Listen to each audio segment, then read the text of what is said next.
Assalamualaikum warahmatullahi wabarakatuh. Hai teman-teman, perkenalkan nama saya Syifa Anissa dari Fakultas Ekonomi Prodi Manajemen di Universitas Islam 45 Bekasi. Di sini saya akan menjelaskan sedikit materi mengenai perbedaan MSDM domestik dengan MSDM internasional guna untuk memenuhi tugas mata kuliah MSDM internasional yang diampu oleh Ibu dosen Sukwati Dewi Asrika, SEM. Baiklah teman-teman, langsung saja kita simak penjelasan di video berikut ini. Berikut ini adalah penjelasan materi mengenai perbedaan MSDM internasional dengan MSDM domestik. Yang pertama yaitu berdasarkan fungsi, contohnya gaji. Tenaga kerja ekspatriat di Indonesia memiliki gaji yang terbilang cukup besar jika diperhitungkan.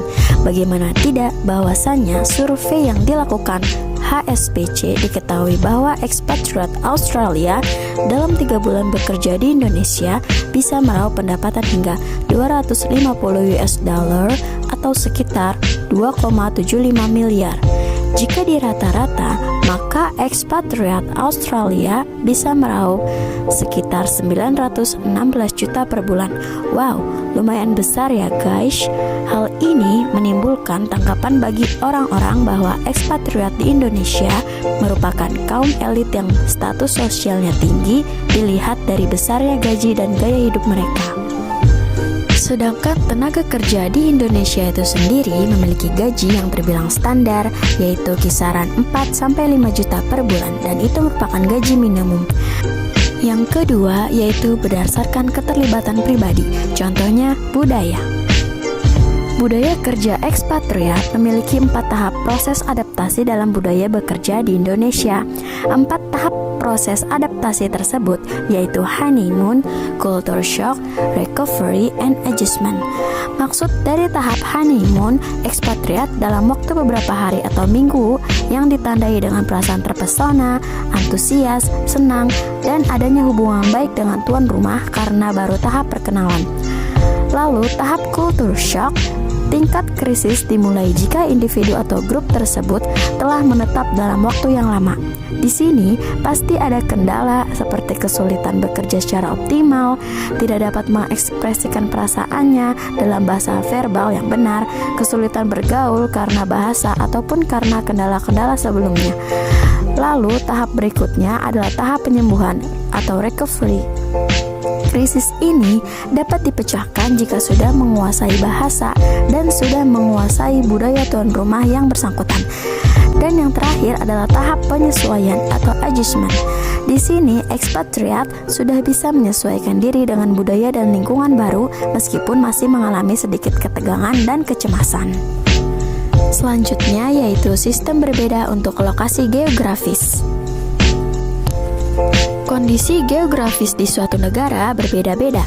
Misalnya, seperti yang kita ketahui di negara Australia memiliki 4 musim, yaitu musim panas, musim dingin atau salju, musim semi, dan musim gugur. Ketika tenaga kerja Australia bekerja di negaranya, pada musim dingin mungkin akan kesulitan dan terhambat segala aktivitas karena akses jalan yang tertutupi oleh salju. Pada saat ekspatriat bekerja di Indonesia, harus bisa menyesuaikan kondisi iklim yang terdapat di Indonesia. Indonesia beriklim tropis yang memiliki 2 musim, yaitu musim hujan dan musim kemarau. Dalam kondisi iklim ini, di Indonesia masih bisa melakukan aktivitas sebagaimana mestinya, kecuali pada kondisi musim hujan mungkin akan menyebabkan banjir sehingga akan terhambat juga aktivitas bekerja di Indonesia. Yang keempat yaitu berhubungan dengan berbagai lembaga, contohnya pemerintah. Pemerintah senang kalau banyak tenaga ekspatriat di Indonesia, sebab kalau banyak tenaga ekspatriat, maka investasi asing juga pasti banyak. Pemerintah di Indonesia memang memperbolehkan dan terbuka bagi orang asing untuk bekerja di Indonesia. Tapi pemerintah tetap memiliki kebijakan pengendalian penggunaan ekspatriat untuk melindungi pekerja lokal di Indonesia. Pemerintah dalam berupaya pengendalian jumlah tenaga ekspatriat yaitu dengan mempertimbangkan aspek pengembangan sumber daya manusia di Indonesia.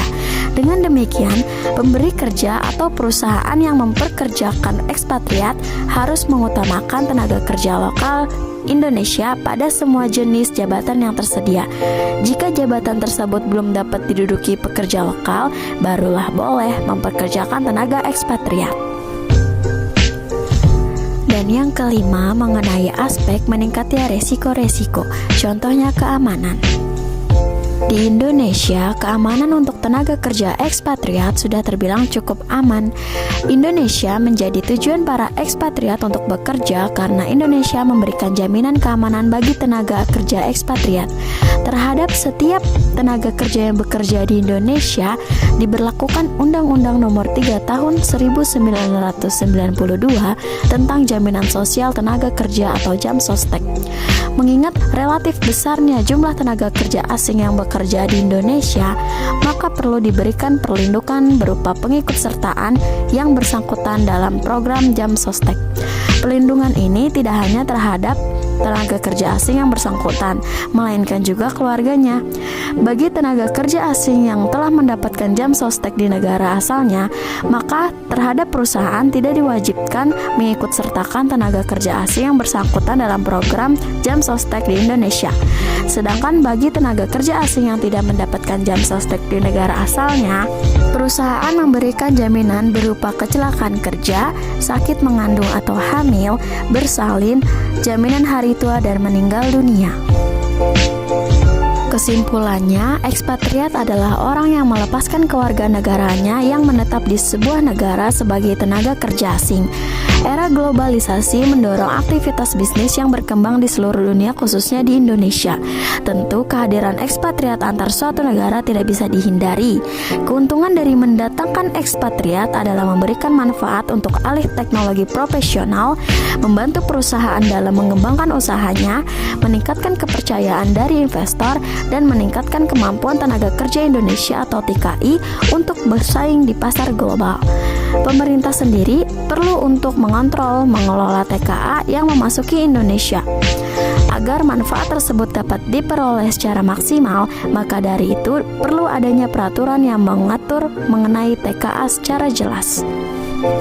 Untuk evaluasi, menurut saya, untuk memajukan dan mengembangkan potensi diri dari tenaga kerja lokal di Indonesia, guna untuk memajukan pembangunan nasional di Indonesia, setiap TKA atau tenaga kerja ekspatriat wajib melakukan transfer keahliannya kepada tenaga kerja lokal, hingga tenaga kerja lokal dapat menguasai keahlian yang dimiliki tenaga kerja ekspatriat, supaya tenaga kerja Indonesia juga dapat menyeimbangi keahliannya di era globalisasi ini dan juga dapat membanggakan bangsa Indonesia.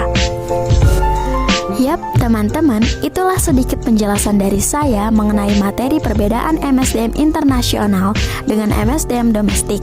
Terdapat sebuah kalimat motivasi yang diucapkan oleh Buya Hamka, seorang guru besar Indonesia. Kecantikan yang abadi terletak pada keelokan adab dan ketinggian ilmu seseorang, bukan terletak pada wajah dan pakaiannya. Terima kasih atas perhatian teman-teman. Jangan lupa like, comment, and subscribe. See you.